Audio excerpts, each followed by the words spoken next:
Hello and welcome back to Like Maria. Today we're looking at a character from J.B. Priestley's An Inspector Calls. We're looking at Mrs Birling. So after today, I'm really hoping that you'll understand Mrs Birling just like Maria. Now, Mrs Birling is quite an under-analysed character, I feel. She is described at the beginning of the play as a rather cold woman. That's in Priestley's stage directions. And I think throughout the play she is remarkable for sustaining this level of being cold and detached.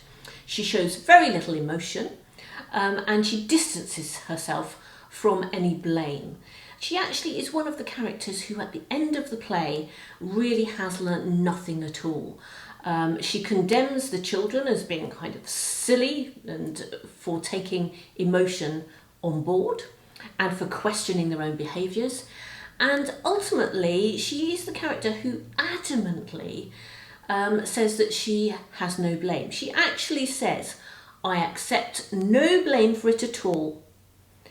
And she says to the inspector, "Don't expect me to regret my actions."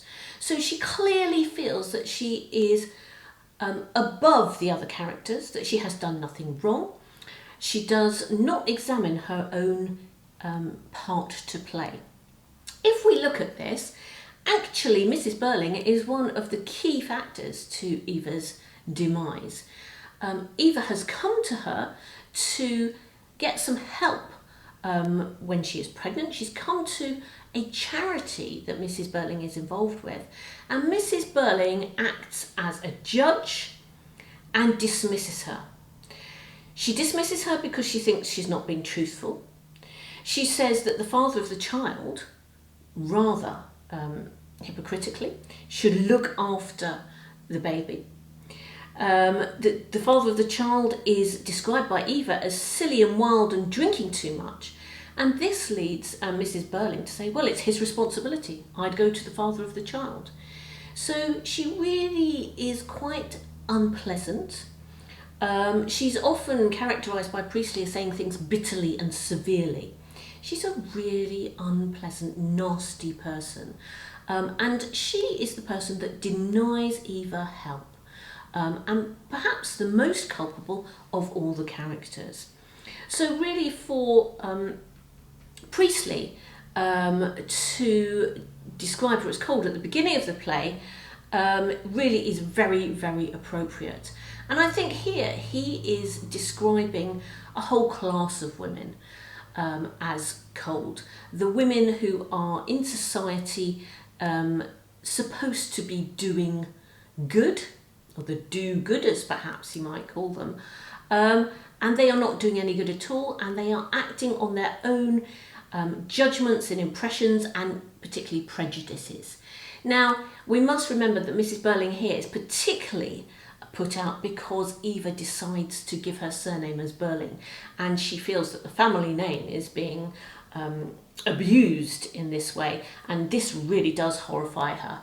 So something that really binds her to Mr Birling is her concern for reputation, and at several points she mentions I think to the inspector how her status in society and the people that she knows. So she's very much interested in her own reputation and being part of society.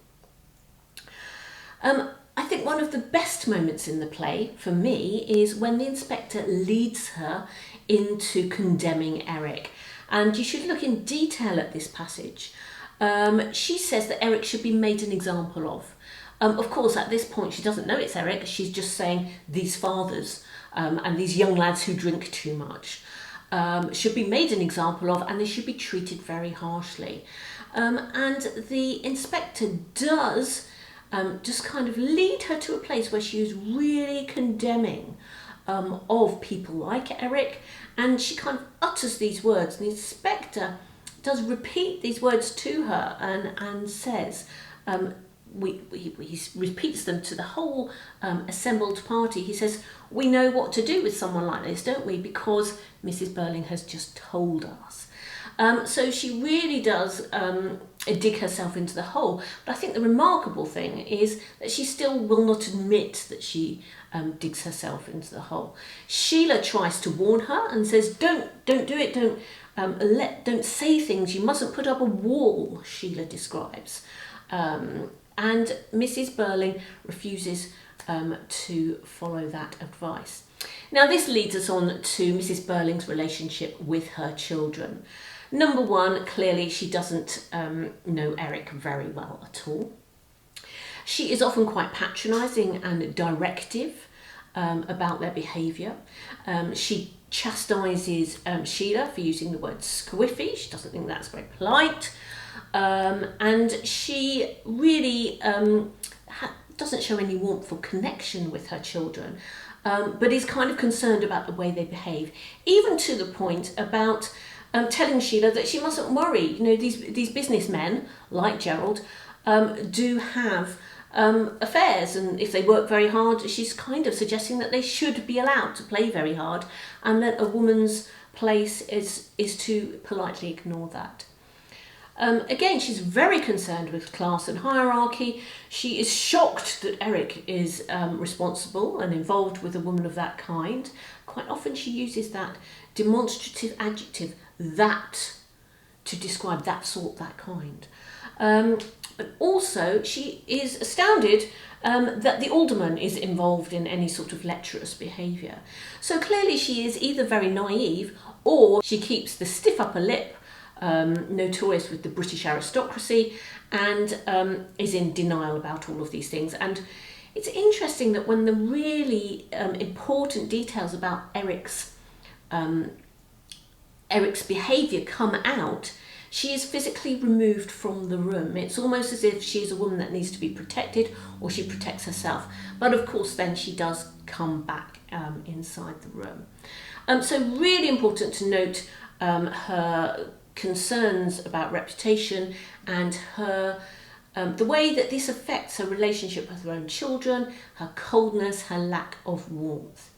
She is, of course, early on in the stage directions described as being slightly socially superior to Mr Birling, and this comes out at a very early moment concerning thanking the chef for the dinner, and she thinks that's not really a done thing. So there's lots about Mrs Birling that make the audience response to her unsympathetic, and some readings of the play might have her as the chief culprit, and certainly I feel that Priestley wants to highlight her as someone who was too important in society, making decisions about where charity should be given and where it should be denied. And I think this is key in terms of him supporting the new ways of thinking in 1945 in post-war UK, and thinking about sharing support amongst people and the new welfare state that was beginning to grow up. Mrs Birling is clearly the old way.